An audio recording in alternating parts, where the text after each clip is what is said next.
Assalamualaikum warahmatullahi wabarakatuh. Nama saya Aisyah Nahda Kamila dari Prodi Ilmu Perpustakaan, Fakultas Ilmu Administrasi, Universitas Brawijaya dengan NIM 215030701111118. Pada kali ini saya akan mempresentasikan hasil pengerjaan saya yang berjudul Instrumen Kearsipan sebagai Pilar Pengelolaan Arsip Dinamis.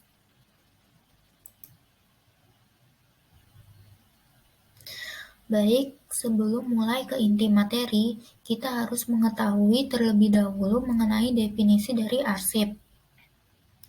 Di sini ada definisi arsip menurut Basuki. Nah, menurut Basuki, arsip adalah suatu bukti atas berdirinya dan bukti kepemilikan suatu organisasi resmi. Dari definisi tadi bisa diambil suatu pemahaman, yakni dalam suatu arsip berisikan informasi yang tercatat sesuai dengan fakta dan tanpa adanya rekayasa. Nah, tiap-tiap informasi yang telah tercatat dalam arsip bisa dianggap sebagai sesuatu yang krusial. Hal ini disebabkan karena tiap-tiap arsip di dalamnya memuat informasi yang bisa digunakan sebagai sumber referensi untuk mengambil keputusan. Nah, selain untuk mengambil keputusan, informasi yang ada di dalam suatu arsip juga bisa dimanfaatkan untuk memecahkan masalah yang sedang terjadi pada saat itu. Melihat begitu krusialnya peran dari arsip untuk kelangsungan suatu instansi, maka arsip-arsip tersebut harus dikelola berdasarkan prosedur tentang kearsipan yang berlaku serta keahlian khusus. Nah, suatu keahlian dalam pengelolaan arsip sangat diperlukan, karena dengan mempunyai suatu keahlian, maka fisik maupun isi dari suatu informasi dalam arsip bisa terawat dan terjaga. Dalam Pasal 1 Ayat ke-24 Undang-Undang Nomor 43 Tahun 2009 tentang Kearsipan, dijelaskan bahwa penyelenggaraan kearsipan adalah keseluruhan kegiatan meliputi kebijakan, pembinaan kearsipan, dan pengelolaan arsip dalam suatu sistem kearsipan nasional yang didukung oleh sumber daya manusia, prasarana dan sarana, serta sumber daya lainnya.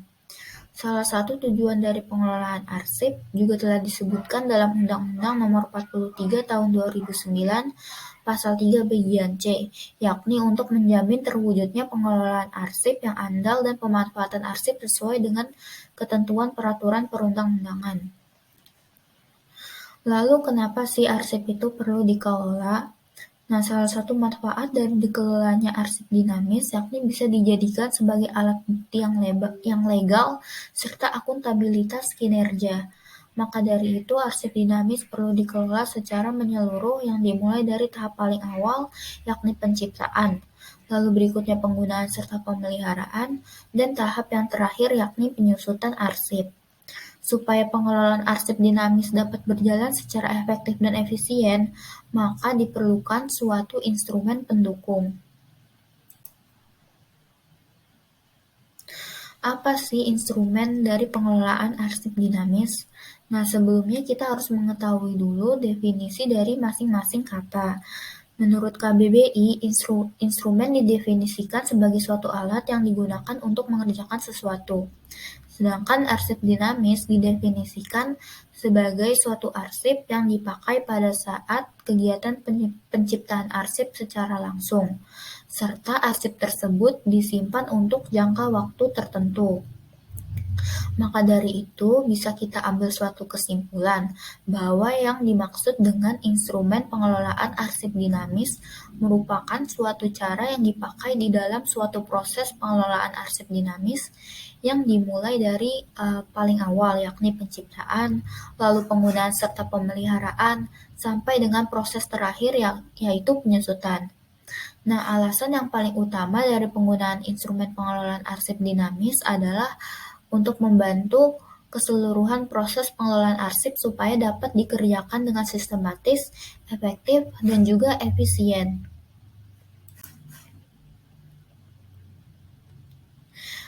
Secara hukum, instrumen dari kearsipan telah dijelaskan pada Undang-Undang Nomor 43 Tahun 2009 tentang Kearsipan Pasal 40 Ayat 4, yang menyatakan bahwa untuk mendukung pengelolaan arsip dinamis yang efektif dan efisien, pencipta arsip membuat suatu tata naskah dinas, klasifikasi arsip, jadwal retensi arsip, dan sistem klasifikasi keamanan dan akses arsip. Dengan menerapkan instrumen-instrumen tersebut, maka dengan menerapkan instrumen tersebut ke dalam pengelolaan arsip dinamis, maka tiap-tiap tahapan pengelolaan yang dimulai dari proses penciptaan, penggunaan serta pemeliharaan, dan penyusutan arsip bisa menjadi lebih terkontrol.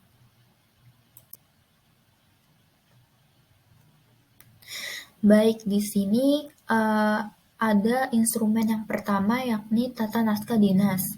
Yang dimaksud dengan tata naskah dinas adalah format mengenai informasi tertulis supaya informasi yang berada di dalamnya bisa tersampaikan secara efektif dan efisien. Selain itu juga autentik dan dapat dipercaya dalam suatu lingkungan penciptaan arsip.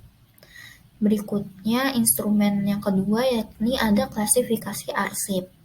Klasifikasi arsip merupakan kegiatan di mana suatu arsip akan diatur ke dalam suatu unit pengelompokan dengan tujuan penyiapan perencanaan tata berkas.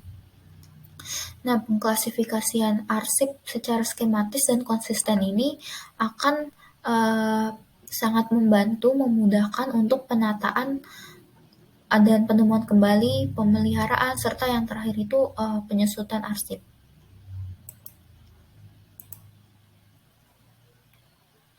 Lalu berikutnya instrumen yang ketiga yakni ada jadwal retensi arsip. Jadwal retensi arsip merupakan rincian mengenai batas waktu penyimpanan dari berbagai macam arsip. Nah, di tahap ini akan diambil suatu keputusan mengenai apakah arsip tersebut akan dimusnahkan, dinilai kembali, atau dipermanenkan. Nah, kegiatan pemusnahan arsip ini akan dilakukan ketika suatu arsip tersebut dianggap sudah tidak memiliki nilai guna, baik itu bagi penciptanya sendiri maupun untuk lembaga kearsipan. Untuk proses dinilai kembali akan dilakukan ketika suatu arsip masih memiliki potensi untuk menimbulkan perselisihan ataupun sengketa. Nah, sedangkan untuk proses permanen akan dilakukan ketika suatu arsip memiliki nilai-nilai sejarah. Nah, ketika suatu arsip ini melewati proses permanen, maka arsip dinamis tersebut bisa berubah menjadi arsip statis dan disimpan dalam suatu lembaga kearsipan.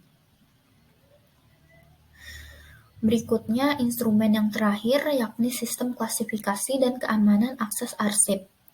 Instrumen yang keempat ini merupakan suatu ketentuan di mana terdapat batasan untuk mengakses suatu arsip, baik itu dari fisik arsip tersebut maupun isi dari informasi arsip. Hal ini dimaksudkan untuk melindungi hak serta kebijakan dari para pencipta maupun pengguna arsip. Pada tahap ini, suatu arsip akan digolongkan sesuai dengan seberapa besar dampak keseriusan yang diakibatkan terhadap kepentingan serta keamanan, baik itu negara, publik, maupun perorangan. Berikutnya di sini ada manfaat dari instrumen pengelolaan arsip dinamis. Dengan menerapkan instrumen pengelolaan arsip dinamis, maka suatu instansi dapat menghindari hal-hal yang inefektivitas serta inefisien. Misalnya, seperti proses penyusutan arsip yang tidak sesuai dengan prosedur, terciptanya arsip yang tidak autentik serta reliabel, kebocoran informasi arsip, serta hilangnya fisik dari arsip. Hal-hal tersebut terjadi karena suatu instansi belum atau tidak menerapkan keempat instrumen arsip dinamis secara optimal. Nah, kesimpulan yang dapat diambil pada materi ini adalah setiap arsip pasti membutuhkan pengelolaan yang baik, sesuai dengan prosedur supaya bisa dimanfaatkan dengan optimal. Maka dari itu, agar terciptanya pengelolaan arsip dinamis yang berjalan seefektif dan seefisien mungkin, diperlukan suatu instrumen pengelolaan. Adapun instrumen tersebut terdiri dari tata naskah dinas, klasifikasi arsip, jadwal retensi arsip, dan sistem klasifikasi keamanan dan akses arsip. Keempat instrumen tersebut bisa diterapkan dalam proses penciptaan, penggunaan serta pemeliharaan, dan proses yang terakhir yakni penyusutan arsip.